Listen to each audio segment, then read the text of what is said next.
So Lyn, I think David and I want to explore this topic by way of meme, if that works for you. So this is a meme. I'm showing it on screen right now that you posted on Twitter. I don't know if you created this meme or you sort of seeded it around and really popularized it. And so if people haven't seen this before, it's kind of the classic, there's a bus, it's like going over a train track, and there's a train. So the top frame is the bus like going over the train track, and there's a train sort of like in the, like just about to hit it. And the second, of course, is where the train just plows right into it. And the first frame with the bus going over the train track says, how markets trade for the past 40 years.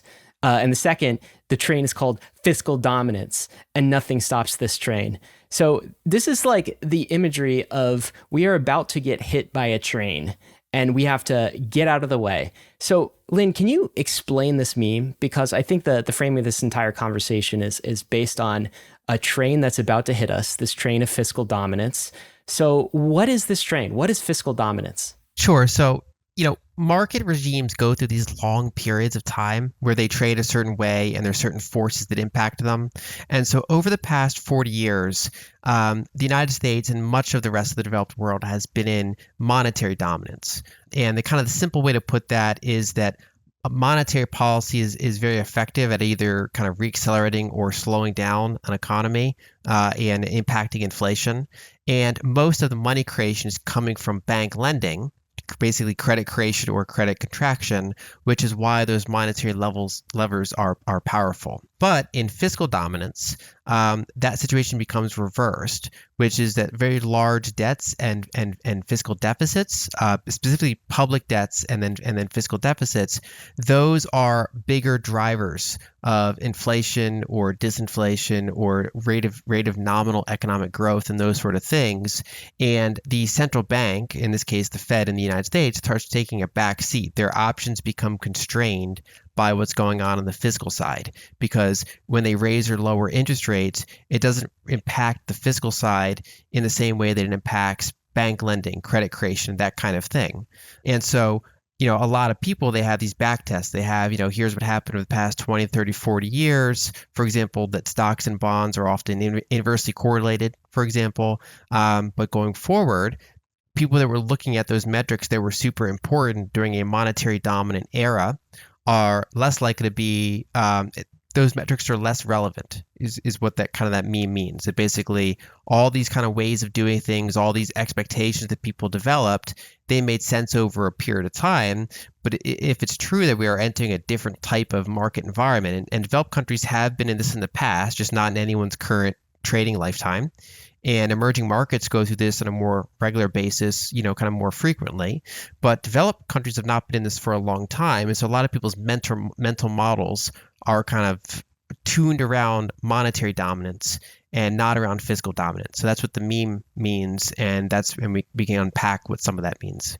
To put it in its most simple terms, is it accurate to say that monetary dominance is simply the Federal Reserve, interest rates, whether we're cutting or increasing them, just like whatever the Fed is doing, and then fiscal dominance is whatever the government is doing, whatever like more top-down control about like who should get what, who should get tax cuts, who should get subsidies. And so like one is the Fed, one is the central bank, that's monetary dominance, and the other is the government. Is that like a simple way of understanding this? Yeah, pretty much. And I guess the one thing I would add is that monetary dominance is the combination of the central bank and then the broader banking system, the commercial banks, their rate of lending or not lending, as well as different things the central bank is doing to try to accelerate the amount of lending that's happening or trying to slow down the rate of lending that's happening. That's all monetary dominance. Mm-hmm. And then, as you said, basically all the fiscal side, all those different things, that's fiscal dominance. And fiscal, when deficits are lower, when public debts are smaller, monetary dominance tends to be occurring. That basically all those monetary forces are bigger.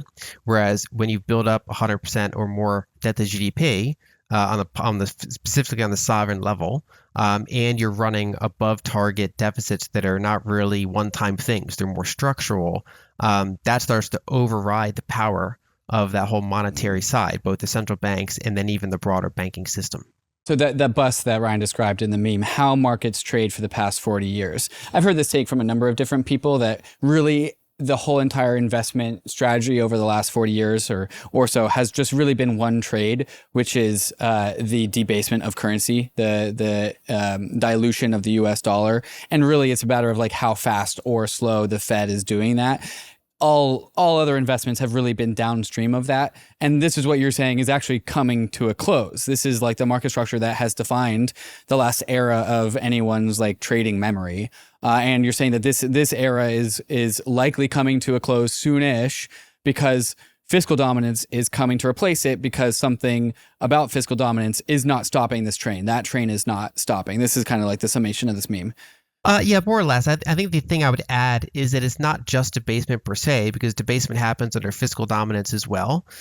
It's really about that kind of 40 years of declining interest rates, and then the tailwinds that provides to a number of different asset classes. So we kind of started from this high point in this current era of very high interest rates, and then you go through 40 years of every time there's a recession, you can cut rates. Generally, inflation is on, even though it's still positive, it's declining from what used to be a high level to eventually by the 2010s, you got to a pretty low level, at least for consumer price inflation. There's obviously different ways to measure inflation, but declining inflation rates, declining interest rates, and basically all that was offset by rising debt to GDP. So, over time, more and more debt piled up on households, more and more debt piled up on the public ledger. And that was offset by the fact that interest rates were declining. And it kind of fed on itself because lower interest rates allow more debt to accumulate. And then higher debt levels tend to slow down economic growth and kind of put pressure on a lot of things, which ends up kind of pushing interest rates down. That's kind of one of those tools that they use to kind of kickstart the next expansion out of a recession. And the problem is when you run into zero and then you kind of start going sideways to up in terms of interest rates, you no longer have that offset for all those debt levels. And private debt levels peaked around or shortly after the global financial crisis, whereas public debt levels are still going up. And when you look at history of how these kind of really long-term debt cycles play out, so not just the cyclical debt cycles, but these kind of more generational debt cycles when they play out, it does tend to happen in that 1-2 punch where first you kind of hit some private sector maximum, and then you start rotating that onto the public sector.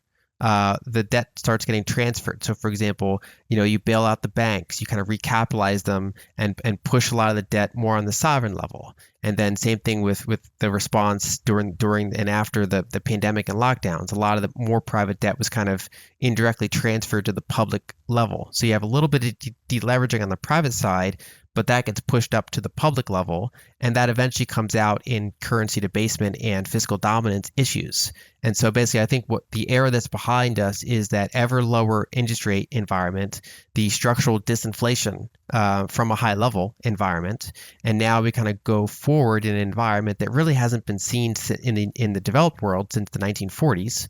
Japan's been in it kind of first in this cycle among the developed world. You see it occasionally or pretty frequently actually in the emerging world, but it's not something that a lot of developed market participants have a lot of experience with at the in kind of their current careers, because it's all been one trade, which is interest rates keep going down, valuations of both bonds and stocks keep going up, and they tend to be counter-cyclical. They tend to be inversely correlated with each other. But that environment is messier going forward. In more inflationary environments, stocks and bonds tend to be more correlated.